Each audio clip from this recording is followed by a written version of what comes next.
اور اپنا ان کی نظریات ہیں اور ان ذاتی نظریات کا وہ پرچار کرتے ہیں، وہ انڈیویجول میٹنگز میں بھی وہ کرتے ہیں اور انفرادی اجتماعی طور پہ بھی وہ کرتے ہیں۔ یہ ان کا ہے، اور اب ان کا جو پلان نظر آ رہا ہے وہ ہے تاحیات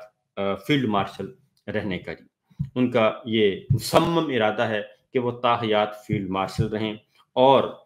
اپنا یہ سیٹ اور اپنا اقتدار جو ہے اس کو بالکل نہ چھوڑیں۔ اب اس میں جتنی بھی رکاوٹیں ہو سکتی ہیں ان رکاوٹوں کو وہ دور کر رہے ہیں، بہت زیادہ دور کر چکے ہیں اور اب وہ دور کر رہے ہیں۔ اور چونکہ وہ out of turn army chief بنے ہیں، اس میں بھی کوئی شک نہیں ہے، آؤٹ آف ٹرن ہیں، ان کا وہ آرمی چیف بننے کی اہلیت نہیں رکھتے تھے، وہ 2 دن پہلے ریٹائر ہو رہے تھے اور اصولاً انہوں نے 1 مہینہ پہلے ریٹائر ہونا تھا، پھر وہ چھٹی پر چلے گئے، چھٹی سے واپس آ کے انہوں نے جوائن کیا اور پھر بھی 2 دن کا گیپ رہ گیا، تو اس لیے 2 دن پہلے انہوں نے ریٹائر ہونا تھا اور ان کو ان کی سمری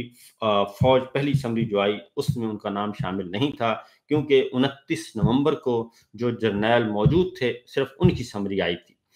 ان سے وہ کون تھے، اے بی سی ڈی، اس پہ ہمیں کوئی بحث نہیں ہے، یہ جی ایچ کیو کی طرف سے جو آئی اور جو ڈیفنس منسٹری کی طرف سے آئی اور ان کی اپنی ڈیفنس منسٹری کی طرف سے آئی، اور وزیر اعظم تھے اس وقت شہباز شریف صاحب، امپورٹڈ وزیر اعظم تھے، اس سے پہلے رجیم چینج آپریشن ہو چکا تھا۔ اور لیکن ان کی ریٹائرمنٹ کو پہلے روکا گیا، ایک طریقہ نکالا گیا اور طریقہ کوئی بھی نہیں تھا، زبردستی کا طریقہ، اعظم نذیر تارڑ اینڈ شہباز شریف اینڈ نواز شریف، اور اس میں خالصتاً جنرل عاصم منیر صاحب، خالصتاً یہ نواز شریف صاحب کے وہ ہیں، نواز شریف صاحب کی چوائس ہیں خالصتاً 100%۔ اور اسی لیے ہم اس بحث میں بھی نہیں جاتے کہ لندن پلان کیا تھا اور کیا نہیں تھا، وہ پولیٹیکل سائڈ پہ چلا جائے گا، ہم اس پہ بھی بات نہیں کرتے، ہم صرف بات کر رہے ہیں ٹو دی پوائنٹ جی آج، اور لندن پلان کو بھی سائڈ پہ۔ لیکن نواز شریف صاحب جو ہیں وہ، کیونکہ یہ مجھے ذاتی طور پہ میں بتا رہا ہوں، ذاتی انفارمیشن جو ہے جرنلسٹک انفارمیشن ہوتی ہے اس کے اکارڈنگلی، کہ یہ طے شدہ بیک ڈور چینل پہ ان کے آپس میں گٹ مٹ چل رہی تھی، تو لہٰذا نواز شریف صاحب نے جنرل صاحب کو لگا دیا، آرمی چیف بنانا تھا، انہوں نے بنا دیا، اور پہلی سمری میں وہ نہیں تھے اور اس کے بعد سمری منگوائی گئی اور ان کا نام شامل ہوا۔ اس سے پہلے فوج کے اندر بھی بہت زیادہ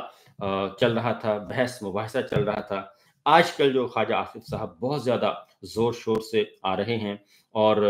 بہت ہی وہ ہائیبرڈ نظام کی بات کر رہے ہیں اور جنرل صاحب کے حق میں بہت بول رہے ہیں، اس کی وجہ میں آپ کو بتا دوں، اس کی وجہ یہ تھی کہ خواجہ صاحب جو ہیں وہ جنرل باجوہ کے ساتھ جڑے ہوئے تھے اور ان کے اسٹیٹمنٹس موجود ہیں، اس وقت بھی یہ وزیر دفاع تھے، تو ان کے نزدیک بھی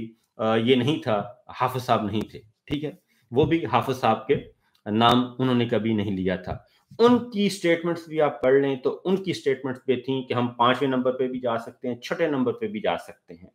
اور وہ بالکل ان کے دماغ میں بھی نہیں تھا، کیونکہ وہ باجوہ صاحب کے ساتھ اٹیچ تھے اس وقت۔ اس لیے آج کل یہ جو جنرل صاحب کے حق میں، عاصم منیر صاحب کے حق میں بیان دیتے ہیں خواجہ صاحب، اور ان کی بالکل اترے ہوئے ہیں، پالش پہ پالش کیے جا رہے ہیں، اس کی وجہ ہے کہ یہ مخالفت کر رہے تھے۔ یہ کہتے عمران خان کو ہیں، عمران خان نہیں، یہ خود مخالف تھے جنرل عاصم منیر صاحب کے، اور یہ جنرل باجوہ صاحب کی ایکسٹینشن چاہتے تھے، شہباز شریف صاحب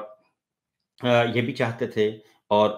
کچھ اور لوگ بھی چاہتے تھے کہ یہ ان کو ایکسٹینشن مل جائے، کیونکہ جنرل باجوہ صاحب کے سسر سے ان کے بہت اچھے مراسم تھے اور باجوہ صاحب سے بھی تھے، اور باجوہ صاحب نے بتایا بھی تھا، ٹھیک ہے جی۔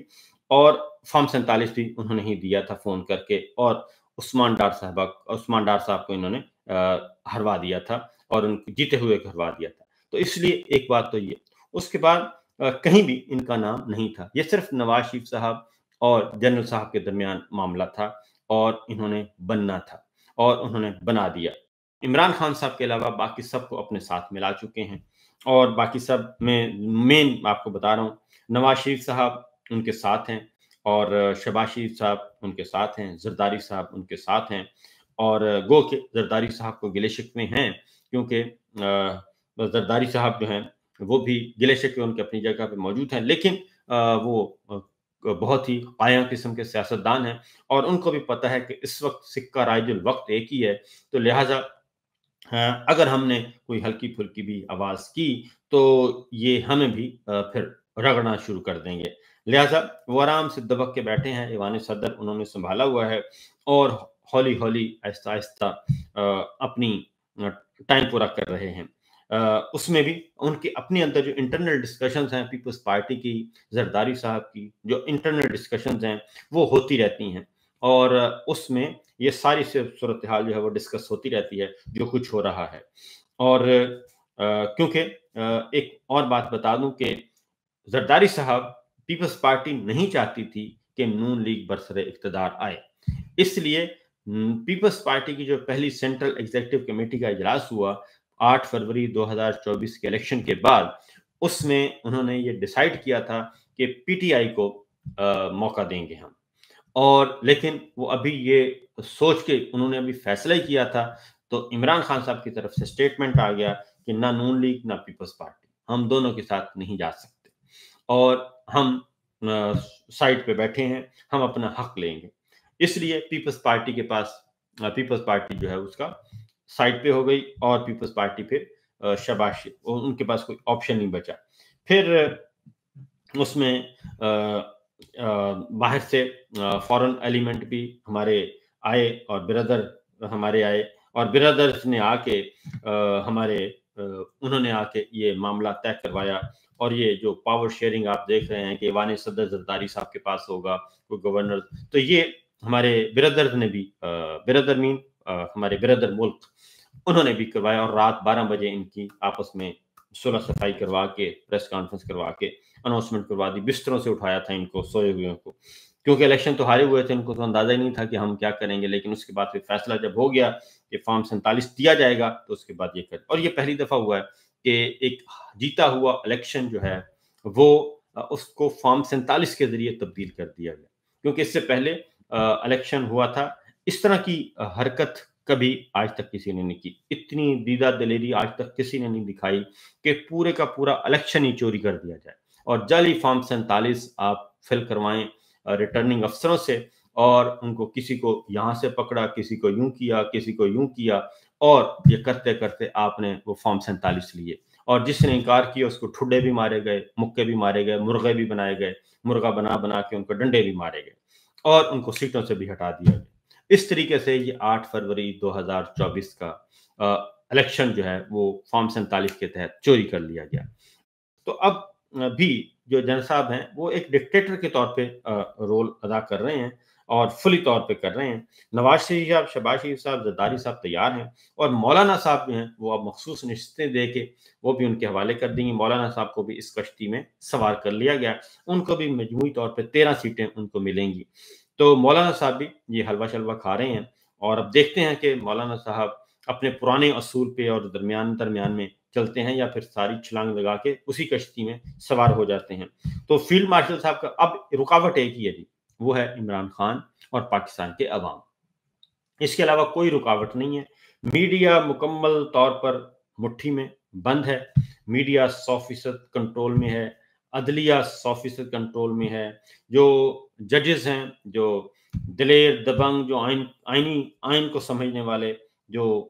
رول آف لا چاہتے ہیں، جو سپرمیسی آف کانسٹیٹیوشن چاہتے ہیں، ان کو کنارے لگا دیا گیا ہے، ان کو چیمبرز تک محدود کر دیا گیا، اس کے علاوہ ان کی کوئی حیثیت نہیں ہے، وہ اپنے چیمبرز میں بیٹھیں اور جو ان کو کام دیا جائے گا وہ کر دیں گے۔ اور اس کے بعد آتی ہیں جی بار ایسوسیشنز کو بھی برائب کر دیا گیا ہے، اور آپ دیکھ رہے ہیں سر عام ان کو چیکس دیے جا رہے ہوتے ہیں، کروڑ کا چیک، 2 کروڑ کا چیک، 5 کروڑ کا چیک، 10 کروڑ کا چیک۔ پھر اس کے بعد یہ جو آیا ہے ٹیکس بل پاس ہوا ہے، ٹیکس بجٹ پاس ہوا ہے، بجٹ میں تمام بار ایسوسیشنز، بار کونسلز کو ٹیکس سے مستثنا قرار دے دیا ہے، تو لہٰذا چھوٹیں دی جا رہی ہیں، اور اس کے بعد آپ کو کسی کو پرمٹ دیا جا رہا ہے، کسی کو پلاٹ دیا جا رہا ہے، تو اس وقت ہر چیز سے صرف نظر کیا ہوا ہے، ہر چیز سے۔ کرپشن کوئی مسئلہ نہیں ہے پاکستان میں اس وقت، اور ٹیکس چوری کوئی مسئلہ نہیں ہے پاکستان میں اس وقت، اور لوٹ مار کوئی مسئلہ نہیں ہے پاکستان میں اس وقت، صرف اس وقت ایک مسئلہ ہے، اور وہ ہے کہ کس طریقے سے اس ناجائز حکومت کو اور اس ناجائز سیٹ اپ کو اور اس غیر آئینی، غیر قانونی، غیر جمہوری نظام کو دوام کیسے دیا جائے۔ یہ ہے ایک بنیادی ہدف یہی ہے۔